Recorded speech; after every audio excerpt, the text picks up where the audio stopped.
Hello, my name's Lance and we're here. It's the 31st of December, it's New Year's Eve, and we've decided to go with some champagne of a different sort today.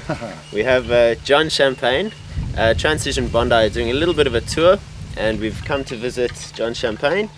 Thank you for having us, and we'd just like to show around a little bit in the garden. Thanks Lance, and welcome everybody. So yeah, this is our property. We've been here for about 16 years, leaving Melbourne to kind of make that shift from being dependent consumers to becoming responsible producers of things. So we haven't been, the track record's not bad, I guess. So yeah, come along. So I guess this is a permaculture designed property. The place is called Brogo Permaculture Garden. So one of the intentions was always to show it as a demonstration site so people could see permaculture in action. So starting here from pretty much a weedscape, 11 acres of total weed, to being able to provide, build a house out of the mud that came from here, provide solar electricity, our water needs and much of our food needs. I guess we've accomplished what we wanted to do leaving Melbourne, and then at the same time probably the biggest outcome has been bringing up 5 incredibly wonderful children that understand resource use and the meaning of living on this planet sustainably.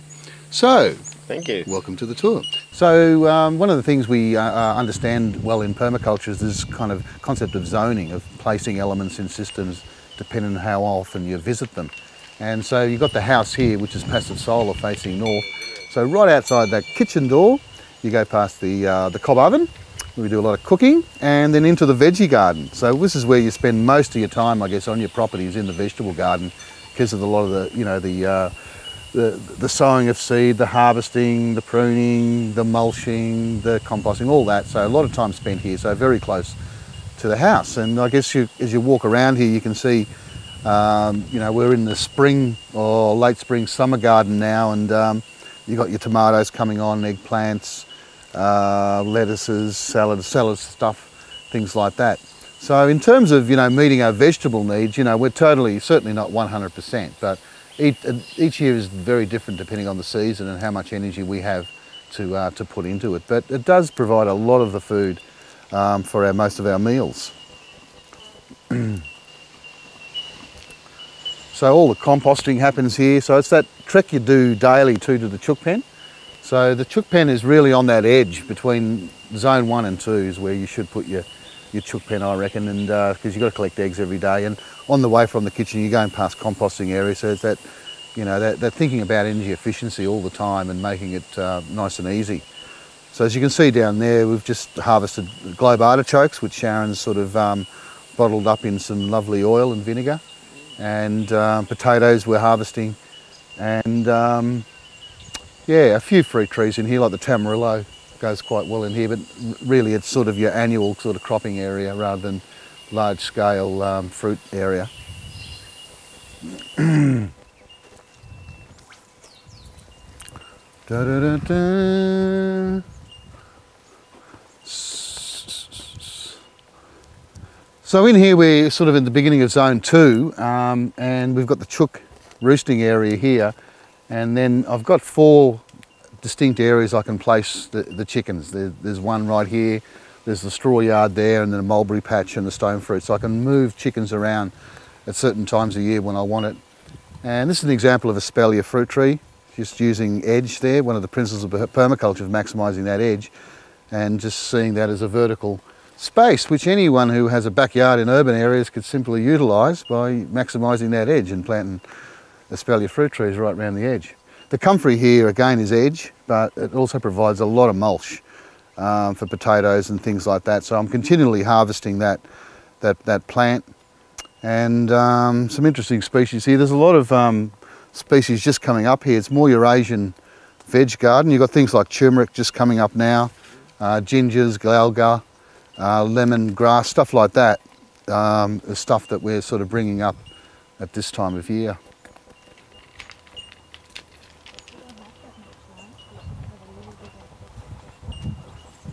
So one of the amazing things I find about this place is, given we're in a temperate zone on the far south coast of New South Wales, I'm able to grow incredible range of fruit from berries, which really need a good cold chill, and apples, through to a lot of semi-tropicals. So we've been eating custard apples and avocados for years, and you know, early this year the mango fruit for the first time. So there's a large range of semi-tropicals here that fill that gap between when stone fruit finish and before citrus start. You've got that autumn gap that the semi-tropicals kick in. So things like, you know, the sapotes and wampai, longan, limes, chapotacaba, gramachama, they're all kind of understory South American food crops.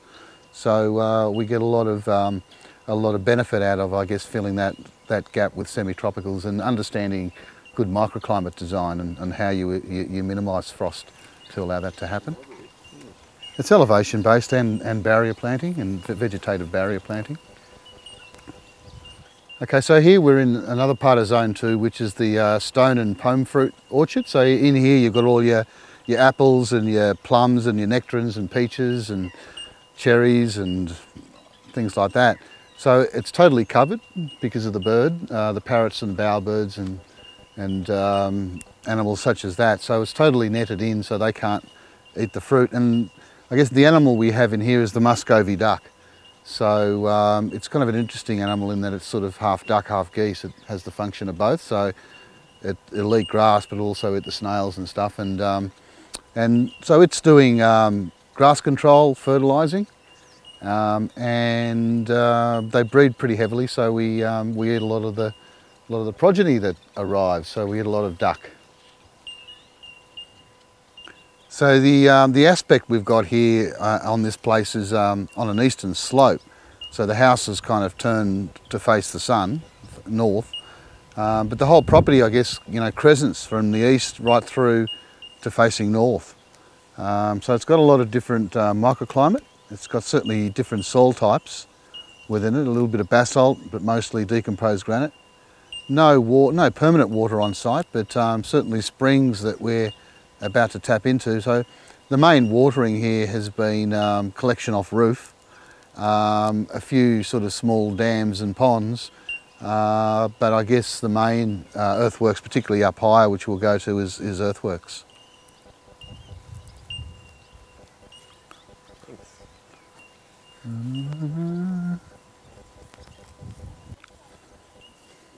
So here we are at the south of the house, and still in Zone 2, and this is kind of where I have all the natives. So for a couple of reasons, mainly you know, to allow the birds to come through, attract them in from the native garden into the more exotic parts of the garden. And south-facing slopes are interesting in that they do hold moisture a lot more.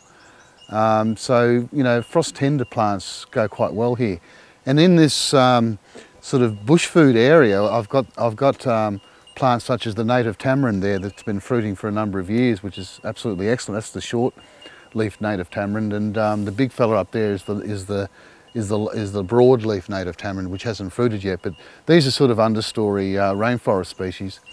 So also in here you have things like you've got the bunya pines, which take quite a while to fruit, but they're looking pretty healthy, and the macadamians have been just starting to fruit this year, and further along there we have the Illawarra plum pine. So you know, kind of edible native trees that are doing really well on a south-facing slope. So this area behind me is our first attempt, I guess, to go into Zone 3, which is often seen as the commercial zone, or an area on your land you want to sort of make more productive than the others and get some sort of commercial gain. So I'm about to go in here. I've started already preparing the site. I've been slashing blackberries like crazy.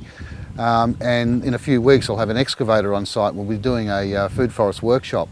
So I'll be looking at swaling, terracing and planting out, you know, probably about 2 or 3 acres of this for more commercial areas. So, you know, after 16 years of trying to grow things, I now know what grows well. What has a commercial value, such as avocados, tamarillo, tamarind, you know, these sorts of things have a, I don't have to protect them too much from birds. They're localised, I guess, to the climate and the soils that are here, and they also provide a good commercial return. So in time I hope to sort of retire gracefully as an avocado farmer. Okay, so still in zone 2 now, and we're moving more up the hill. And so this is where I've got a lot of all the citrus and going into semi-tropicals. So in a really large range of fruit crops that, you know, produce for long periods of time.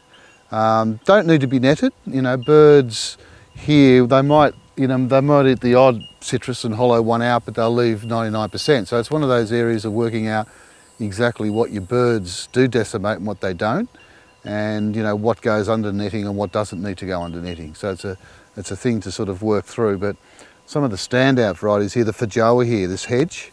So this is a good example again of that permaculture principle of edge, in that, you know, it's sort of any water running off the road sort of goes to water them.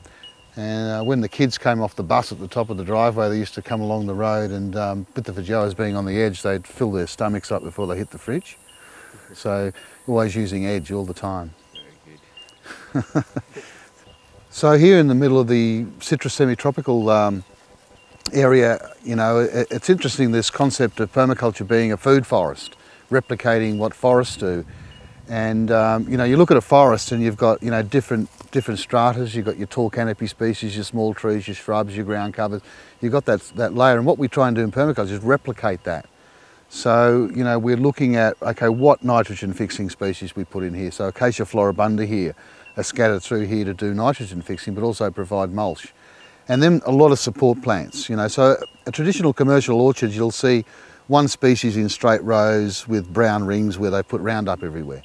So if you look at a permaculture orchard, you know, you've certainly got your multiple species of different types, but also your support plants like your comfrey and your perennial species that'll attract the predator wasps in, the bees for pollination and all those things, as well as your canopy species. Like here, I've got the ice cream bean tree. That'll sort of go right over the top of the semi-tropicals to give dappled light. So you're getting that kind of structure.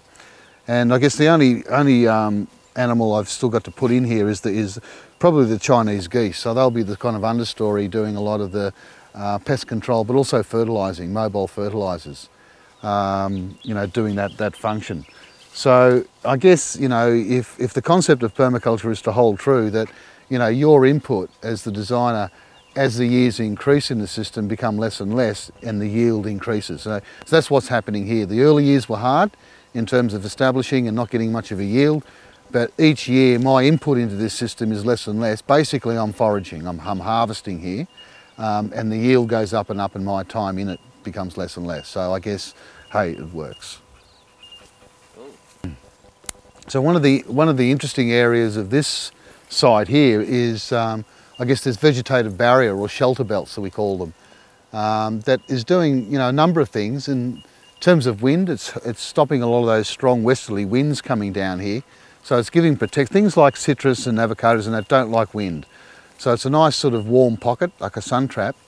But also, you know, the way frost works, it comes down, but it also starts at the top and moves its way down a hill, a bit like treacle does. And it hits vegetative barriers like that, and it goes around and rejoins. So you've got a pocket here. I can come out on a frosty morning, and we do get frosts here, down to -4s. I can come out here and there's total frost free up in, you know, below this shelter belt because of that, the thickness of that.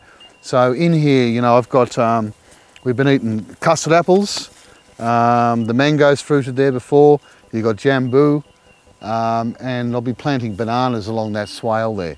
So yeah, it's a good example, I guess, of microclimate design, of, you know, mitigating some of those elements that'll, you know, stop a lot of these trees growing locally. Yeah, providing kind of unusual sort of crops you wouldn't normally see here. Keep coming. Hey, doggy. Okay, so this is, you know, when we talk about water harvesting in permaculture, it's interesting how we often use earthworks as a tool to collect water. And this is what's known as a swale. It was an old Roman word that Bill Mollison, I guess, took from the Romans. And basically it means it's a ditch on contour. So what this is doing is gathering water, harvesting off our road and just moving it along contour. So I've seen this totally full, and then from about here right to the end, it just spills over the edge as one sheet. So the important part is the top of the swale lip. That needs to be dead level. And so water just sheets off. So it's a type of flood irrigation. And what it does is totally recharge the area below it. You know, and in the first year it might be very small, but it's exponential year after year after year. It continues to recharge and soak up. So none of these trees down here have got any sort of irrigation at all, water going to them. They've all survived basically on the rainfall, but importantly the earthworks, which I have 5 swales coming down this this sort of hill. Okay, so this is what's called an ephemeral pond. It's a pond that doesn't hold water, but catches and stores it and slowly seeps it in. So it's a bit like working a bit like a swale. So what I'm doing here is I'm getting water right from the top of my Hawks Head Road here, the road I live on, and just through a diversion drain, just running water into here on a ridge, and then in heavy storms and floods this totally fills up and then slowly percolates down this hill. So again, this is doing a lot of recharging of groundwater into the soil. So we're at the end of our zone 2 here where the nuts are, and then here we've got the hazelnuts, pistachios, pecans, walnuts, chestnuts, and yet to come is some almonds. So this is kind of the nut orchard with the shelter belt plantings just above here just to protect from that westerly wind. Great, and how often? Okay, so this is a little bit of an experiment really. We're in kind of zone 3 and planting of a small agroforestry crop of the Australian native Grevillea robusta. So this has a sort of a 25 to 30 year rotation, so harvestable about 25-30 years. And really the only maintenance to this is just to continue harvesting the branches up and get a nice straight saw log. So I may not see the ultimate end of this, but my children certainly will, and I guess that's the whole part of permaculture is planting for permanence and long-term generational thinking and planting rather than short-term gain. So yeah, I think tree farming has got a big future, and this could certainly be improved by putting another mixed planting in, and I'm thinking kind of putting more feijoas as an understory to this, in that at one point these will go, and so having something growing in between these to make it productive. The other thing I've got growing up there is a stone pine, and I might sort of continue the stone pine theme through this top area.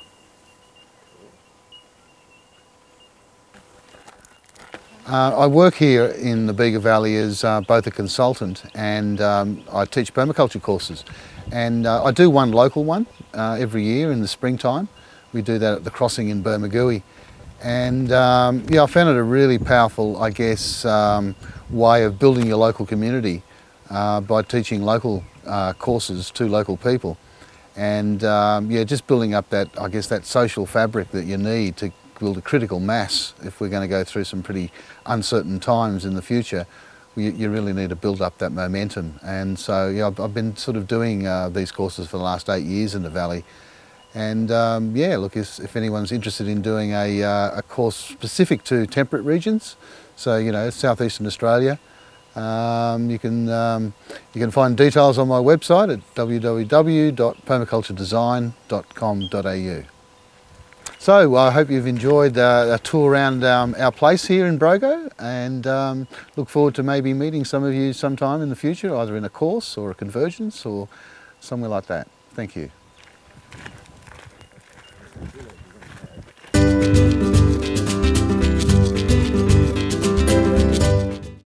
Okay, when you're ready. Okay, come on Elvis, let's go.